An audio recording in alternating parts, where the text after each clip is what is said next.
Aegon now ruled 2 of the 7 kingdoms, but he would no longer be able to take the rest piecemeal.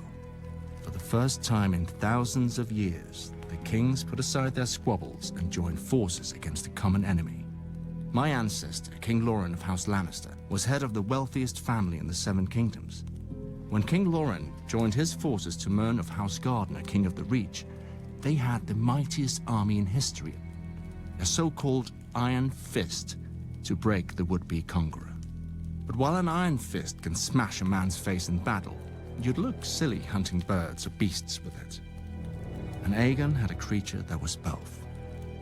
The kings had never even seen a dragon, let alone fought one. They had fought each other for thousands of years, and victory always went to the larger army. Surely, a force 5 times that of Aegon's could manage 1 dragon. But Aegon arrived with 3.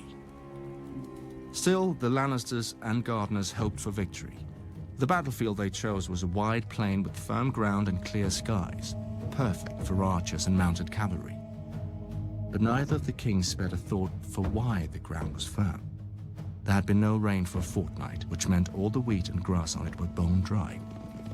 Perfect for dragons. At first, the kings looked like they would emerge victorious. When the horn blew for battle, their armies swept around Aegon's flanks, and their iron fist of mounted knights smashed through his center before the dragons could even enter the fray. But then, Aegon and his sisters took flight and unleashed their dragons not on the soldiers, but on the dry fields all around them. The iron fist unclenched and became a hand outstretched for mercy. As Aegon promised, he had none. More than 4,000 men died in the fires, another 1,000 escaping them. Tens of thousands returned home as monsters, burned and scarred beyond recognition. House Gardner never returned at all.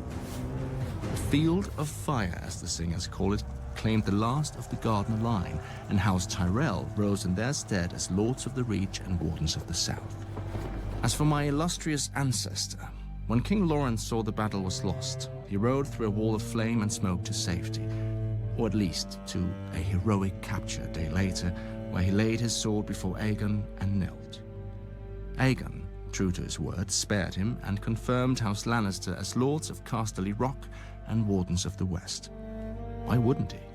A Lannister always pays his debts, and now we owed our lives to the crown. That was worth centuries of subservience at least. Besides, Aegon had a fetish for collecting swords, not heads. He added Lawrence to the pile his men had retrieved from the Field of Fire and sent them back to the Aegon Fort.